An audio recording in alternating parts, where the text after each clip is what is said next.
Hey guys, welcome to this very special TFL Buddy Review, and today we have not one but two cars, and not one, not two, but three buddies, and that's because we're doing two incredibly cool electric cars. What do we got, Tommy? Yeah, that's right. So we have the new Hyundai IONIQ 5 and the Genesis GV60, and in this video we're going to talk about style, design, performance, horsepower.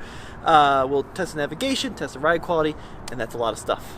It's very important in this video to figure out, is one car worth $15,000-ish more than the other? Because they both share the same chassis, Tommy. What's that? Yeah, so they're both on the eGMP platform, but they look pretty darn different. So let's start with the design on the IONIQ 5. Now this is very retro, 1980s, futuristic, sleek.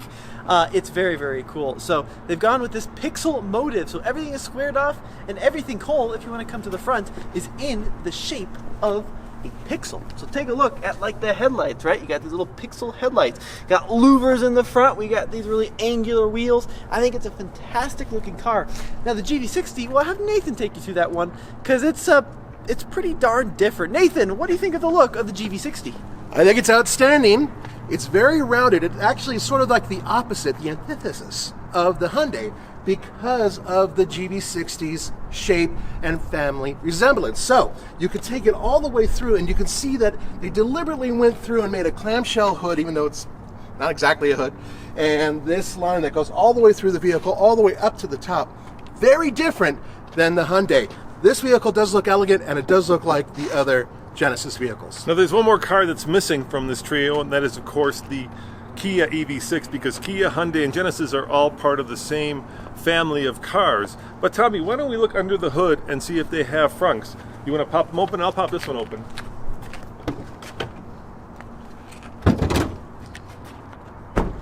Because let's face it, Tommy, a frunk is today's electric vehicle must-have accessory. Well, I wouldn't call them a frunk. I would call them a front cubby, or like I say, a frubby.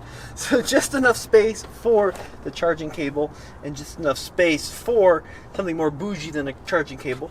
Now, interestingly, when you buy this car, you actually don't get a charging cable, Tommy. It's an accessory that you have to pay extra for. That's an interesting thing, but that's where we keep the charging cable in this vehicle. Now, both of these cars are all-wheel drive, so they're dual motor all-wheel drive, one in the front, one in the back, but they have pretty different horsepower ratings. So this IONIQ 5 in limited all-wheel drive form comes in at about 320 horsepower, whereas the GV60 in performance trim comes out with 429 horsepower until you push a secret button on the dash, and then you get up to 480 plus. All right, Nathan, come on over here. So, boys, let's take them for a ride. Let's set up the solo deal to find out how quick they are from 0 to 60. Which one should we do first? A black one. Okay, we'll do the IONIQ 5, and then we'll do the Genesis. Let's hit the road. Hey, Nathan, you got the Monroney there? Yes, I do. How much is this bad boy? Basically $56,000. So this is the limited all-wheel drive. This is really the top of the line, right? 55,940. So yeah, 56. And wow. A lot of goodies in here. But I got to tell you, there's something that stands out immediately. Cole, I want you to look at this glove compartment because I'm going to show you later on what I'm talking about. This regular glove compartment, perfectly handy, right? Wait until we get inside the Genesis. Okay. So from there... What's the MPGe? 98. 98. So, Tommy, does this have the same battery as the Genesis? Yeah, so same battery, same platform. Now there are two versions of the IONIQ 5. There's a big battery and then the standard range model. This is the big battery, and the EPA mileage rating 256 miles on a single charge. That's really good because we're going to need it. Well, we're about to do a full acceleration test with 4 guys in here. So we're going to see how it accelerates. But Nathan, what do you think of this interior design? Do you like it? I love it. There's a couple of interesting things. First of all, because it's an EV with a flat bottom, you have a lot of leg room, so you can move your legs around. My feet, which are kind of awkward, I have lots of foot room. But this dash setup is fantastic, and check out what that does with the turn signal. Now, other Hyundai products do this, where they illuminate a little tiny camera underneath the mirror when you trigger the turn signal. And it shows a real, especially if you're towing, it shows, easily 100 feet back behind your car on the side. It's also good for bicyclists or pedestrians or for little kids in strollers, Nathan. You don't want to take on one of those. No, but none of which I really care about. But this I do. The tech here is fantastic. And real quickly, How Tom, about dogs? hit the right. Hit the right. Of course, I care about dogs. Okay. There you go. See, It flips. yeah. I think that's such a cool thing. It is cool. I also love the 2-spoke steering wheel with the 4 dots. The 4 dots, by the way, is the letter H in Morse code. Morse code. Yeah, pretty cool. Yep. You think that was on purpose, or you think that was just kind of like Oh, for sure. they put the 4 dots in, and then they were Everything like, in this car has been Okay. done with they sweated the details. They 100%. Yeah, they did it all deliberately. all right, Tommy, let's do the 0 to 60 acceleration run. All right, coming to a stop. Coming to a complete stop. Are you ready? Yeah. And go. Whoa! Pretty Man, good. it kicks you in the back, doesn't it? Pretty good. Highway merge test and 60 there. At 5.49. Wow, that's pretty incredible with 4 big guys in here. Well, 2 big guys and then 2 medium. Sorry, Cole, you're not even medium. But the point is that is a really good time considering it really is a full car. Nathan, I said party tricks. What do you think of this? This crystal ball of It reminds blue me of mirth. it reminds me of a song from Styx. But more importantly, when you hit the button, it does something cool. Yeah, check this out. Look at that. That's cool. You know people are going to be thinking, how long before that breaks? Oh, I know, but it's all electric anyway. Something's whatever. It's really cool. It is cool. Jaguar did that thing where it lifted up. Yeah, I like that one too. Where it throbbed. The stop. Yeah, that was really cool. Aston Martin does it where it's like a heartbeat, where boom, boom, Yeah, boom, boom. It's all a gimmick, but it's fun. All right, let me light it up in here a little bit. Look at the way that opens. It opens from the center It's out. a clamshell-like thing. Yeah, it's pretty cool. So the other cool thing, let me show you this. Check this out over here, Cole. This is for my rear view mirror. I hit the button, that closes it. I open it up, and then check this out. If I want to do my left one, I turn it left, and then I push the inside. And if I want to do my right one, I turn it right, and I adjust that one. How cool is that? It's just a nicer version of what they already have there. But look at this. While you're up there, come here. When I was telling you I was going to show you something cool, look at this glove compartment. Oh my God! It slides out like a drawer, and it's all smooth. And I don't know. I just think it's the coolest thing ever. And then that's cool. Okay, yeah. There's the stickers right here too, by the way. Yeah. So how much more is this? This one comes to $69,560. So what is that? 14 more. 14 more Yeah. when everything is said and done. And I mean, this is the GV60 Performance. So this is their top dog, as far as I know. Wow, so this gets 90 mpge. So this is less efficient. So the EPA range rating on this car is 235 miles versus 256 on the other one. So it's slightly less efficient, even though the batteries are quite similar. But for $14,000, it is a very premium feeling vehicle, and it's got some party tricks. Like, for example, you can unlock and start the car using biometrics. So there's a face scanner to get in, and then a finger scanner to start the car. If you're, for example, chauffeuring someone, you can control Nathan's seat over here using these buttons. I'm sure kids want to use that. No way. Yeah, that's gonna be awesome. And then down here, check this out. We got USB-C ports. Got that flow through center console, heated seats, and suede everywhere. The entire headliner is suede. Nice. Yeah, this and then the leather in here looks quite nice too, and feels good. Yeah, this does feel like a premium car.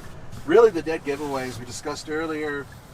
This setup here, the double screen, is identical to the one that's used inside of the IONIQ, but different displays on them. Yep, and different user interface as well, just a little bit different. You also have a slightly different screen there for the climate controls, right? That's Yeah, this different. but it's kind of swanky looking, and it matches the design here. The one thing I don't like about this is every time it defaults not to one pedal driving, but to level 3 regen. So if you want to do one pedal, you have to always do that to get one pedal. I wonder if there's a way you can go into the system and tell it you no longer want to do that. I've tried, Nathan, but maybe you're right, but I haven't been able to find it. I don't know. I'm curious. It may not. And that's the thing about these cars. They should be fully programmable, right? Right. I mean, both of them. They should be able to do anything you tell them to do within reason. So if you want it to constantly be level 1 or level 4, what is it for with the one pedal? It's iPedal. iPedal. Yeah. Sorry. So the iPedal, if you want it all the time, you should be able to tell the car, hey, every time I turn you on, go to iPedal. Yeah. That sounds a little weird when I say every time you turn you on. Yeah, sorry, I'm just not thinking right. Anyway, but other than that, other than this screen and the fact that it does have, similar components, the feel of it when it launched was even more brutal. Yeah, so this has got a significantly different feeling on acceleration, and you actually get a lot of front wheel spin. So it's got I heard it. Ton of torque in that front motor, and when you just plant it, it actually spins up the front wheels faster than the car can accelerate. So you get a little out the front, which is pretty fun. I do think that overall, the feeling of this vehicle, the quality, the stitching, the triangulation here and the leather, the materials on the door panel, all feel a lot more premium than the IONIQ 5. The Bang & Olufsen sound system's better. All right, this does feel like it is worth considerably more than the Hyundai. So you think it's $14,000 more? I'm not saying that. Okay. I'm not convinced it's $14,000 more, but it does feel a lot nicer in here. It feels a lot more BMW Mercedes-like. I will tell you right now, just off the bat, going over that railroad track, this thing definitely feels like it's got a very different suspension setup. Oh yeah. But we'll see what she has to say. Yeah, watch. I said 3 last time. Yeah, watch your finger there, because she won't dance with. No, I'm just holding the base for a minute. Okay. Promise. I'm looking for the potholes.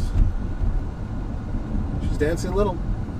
Yeah, I'm looking for the worst part of the road, but There you go. She's not doing a lot.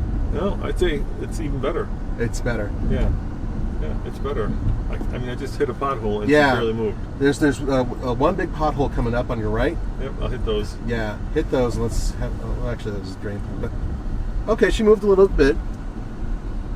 All right, shall we go 0 to 60 here? Yep. Yeah, so I'm gonna give that a 2, by the way. Yep, there's I'm gonna give it a 2 as there's well. nobody behind me. Go to boost on the button. All right, well, I gotta let it to reset. Boost. Yep. Here we go. Yep. I'm gonna need a chiropractor. There you go. 4.23. That is noticeably faster than the other one. Holy cow! Damn!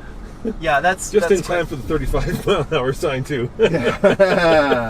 So yeah, just in time. That was a county road that was just on a highway, so that's good. Okay, so we established a couple things. It's faster. It rides better.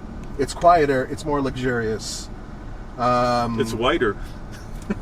White, Yeah. not wide. No, wider. Wider. Well, yeah. I mean, It's all white now. Look at this. It's like it's multicolor. Look, there's gray here. There's white how there. long before this turns like hand printed, all yucky? Because you're not a sophisticate Roman. Okay, all right, sorry. Even though you drink tea all the time. That's another thing. That's I would spill my tea in here, and it would be tea colored pretty soon. I'm I willing worry to about bet, that. Tommy, correct me if I'm wrong, but there are different color interiors. Yeah, yeah. Okay, thank Yeah. you. But look, they have hard buttons for the. Yes. So see, here we go. This is what the other car needed, Yep. and this one has it. Yeah. Hard buttons for the heating and cooled. Really, that was the only issue I had with the other car. But this thing is just, it really does feel velvety smooth. Quick question, Tommy. Yeah. Suspension system, is it an air ride suspension or Nope. springs? Steel springs. Yeah, both are steel springs. God, they're really dialed in. Now, one thing worth noting is if you look at the rear end of this vehicle, it's a little bit more sloped than the IONIQ 5. Yeah, it and is. You also get roughly 4 or 5 cubic feet less space in the back with the Genesis compared to the Hyundai.